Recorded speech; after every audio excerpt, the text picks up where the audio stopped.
DElEd versus BEd review petition মামলার কি update উঠে এলো এবং প্রাইমারিতে বিএডরা কি সুবিধা পেতে পারে এবং সেক্ষেত্রে যারা ইনসার্ভ হিসাবে নিযুক্ত হয়েছেন তাদের ক্ষেত্রে ব্রিজ কোর্স নিয়ে এনসিটি তরফ থেকে কি আপডেট উঠে এলো, এই সমস্ত রকম ব্যাপার নিয়ে এবং এই আপডেটগুলো নিয়ে কিন্তু এই ভিডিওটি হতে চলেছে। অনুগ্রহ করে আপনারা শেষ পর্যন্ত ভিডিওটি দেখতে থাকুন। অবশ্যই চ্যানেলটিকে সাবস্ক্রাইব করে রাখুন, তাহলে আপডেটগুলো মিস করবেন না। পাশে থাকা বেল আইকন প্রেস করেও কিন্তু অল করে দেবেন।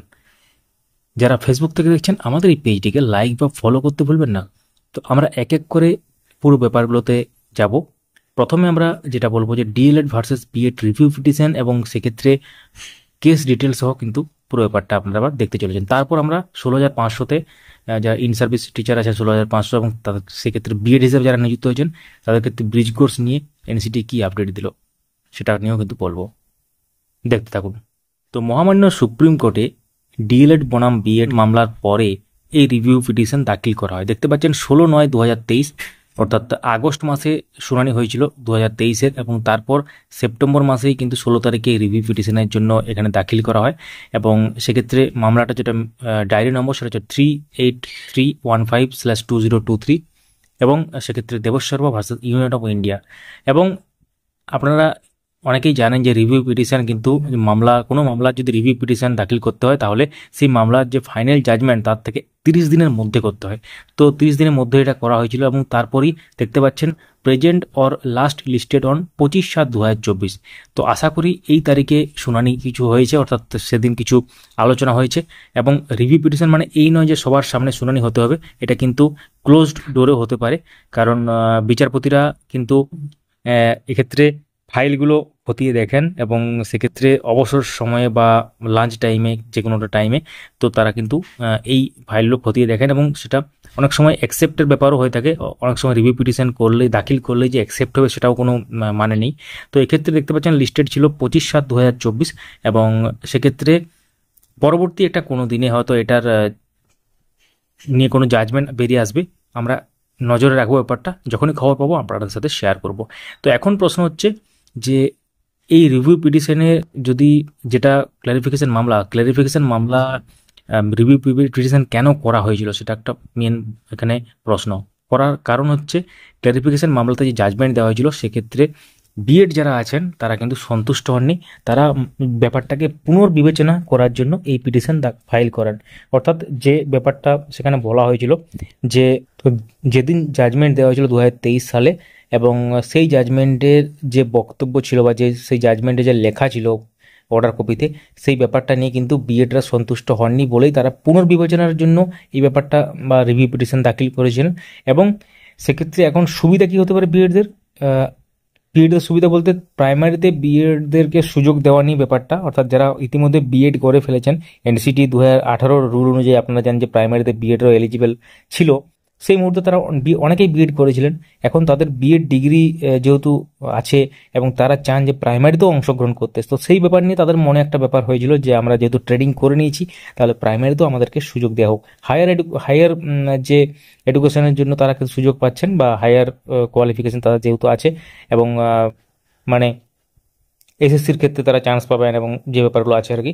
তো সেক্ষেত্রে তারা চান যে প্রাইমারি ক্ষেত্রে তারা প্রাইমারিটা ভেবেই অনেকেই করেছিলেন যে প্রাইমারিতে চান্স পাবো তাহলে বিএডটা করে, যেহেতু এনসিটির 2018 যে নোটিফিকেশন সেই অনুযায়ী কিন্তু তারা এলিজিবল ছিল প্রাইমারিতে। তো যেহেতু 2023-এর রায়ে মহামান্য সুপ্রিম কোর্টের রায়ে এই ব্যাপারটা কিন্তু মানে খারিজ হয়ে যায় যে এনসিটির যে নোটিফিকেশন সেটা সেট অ্যাসাইড হয়ে যায় এবং সেক্ষেত্রে আর এলিজিবল এবং সেটা নিয়ে ক্ল্যারিফিকেশন মামলা হয়েছিল এই বছরেই ক্ল্যারিফিকেশন মামলা হয়েছিল এবং সেই ক্ল্যারিফিকেশন মামলাতে পরিষ্কারভাবে বলে দেওয়া হয়েছিল যে কবে থেকে কী ব্যাপার, অর্থাৎ যেদিন জাজমেন্ট উঠে আসে সেই জাজমেন্টের দিনের আগে পর্যন্ত যারা নিযুক্ত হয়েছেন তাদের ক্ষেত্রে চাকরি সুরক্ষিত থাকবে ইন সার্ভিস টিচারদের। পরবর্তী ক্ষেত্রে কিন্তু প্রাইমারিতে বিএডরা এলিজিবল নন, এটা কিন্তু বলা হয়েছিল।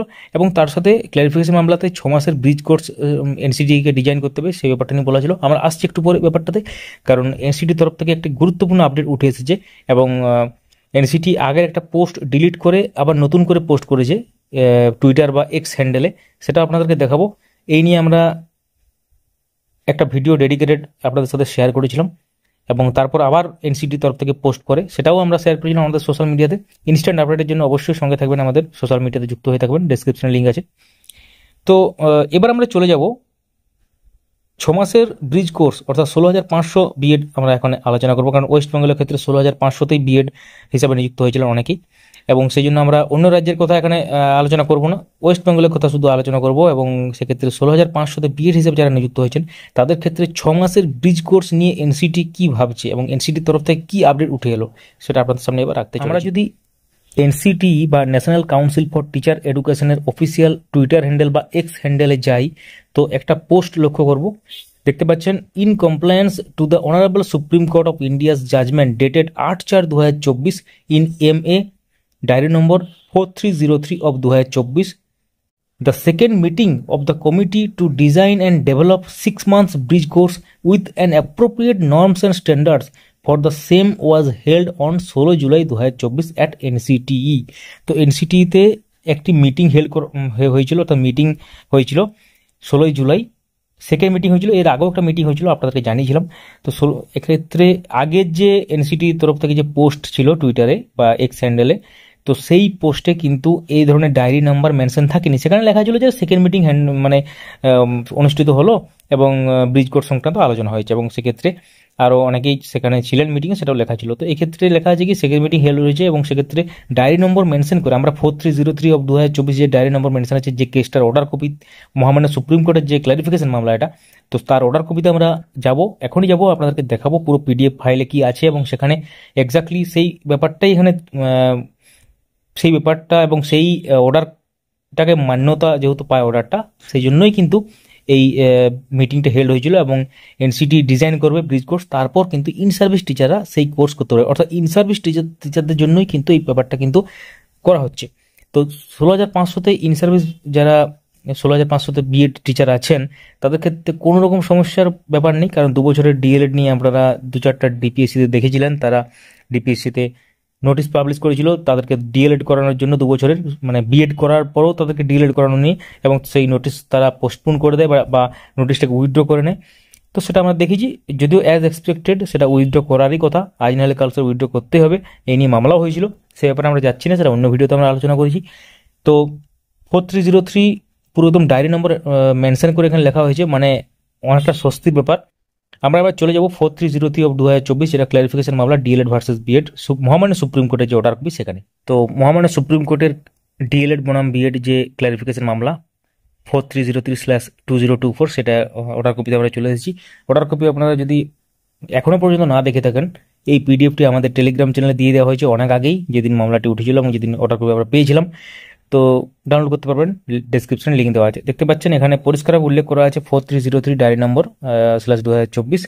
আমরা একটু নিচের দিকে চলে যাব, কোন ব্যাপারটা নিয়ে এত ব্যাপার, এখানে অনেক কিছু ব্যাপার আছে, আমরা এখানে চলে যাব মেন একটা জায়গাতে। এখানে দেখতে পাচ্ছেন, moreover the candidates having B Ed qualification whose appointments we are protecting in this judgement will have to undergo a bridge course and we direct the educational authorities to devise such course which would be applicable for each state and union territory within a period of 1 year from today. This course shall be only for those appointees who have been engaged with BEd degree within the subject post under conditions stipulated in the earlier part of this order.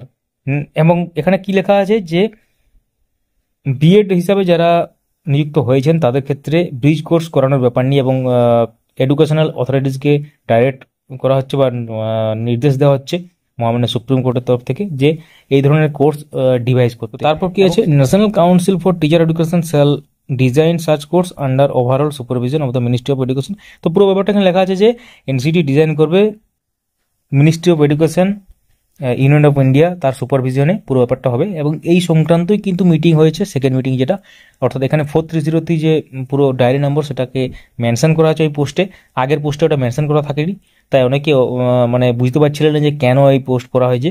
তো পুরো mention করে করা হয়েছে যাতে অনেকের দ্বিধা বা দ্বন্দ্ব সেটা দূর হয়ে যায়। তো এক্ষেত্রে বলেছে, এবং তারপর আর একটা গুরুত্বপূর্ণ ব্যাপার আছে, failure of any candidate to participate and complete the course within the time frame to be given by the concerned educational authorities will invalidate the appointment of such a candidate. তো যারা এই কোর্সটা করতে যদি কেউ অসমর্থ হয় তাহলে কিন্তু তাদের চাকরির উপর কিন্তু প্রভাব পড়বে, চাকরি কিন্তু তাদের বাতিল হওয়ার সম্ভাবনা থাকতে পারে, যেটা সহজ ভাষায়।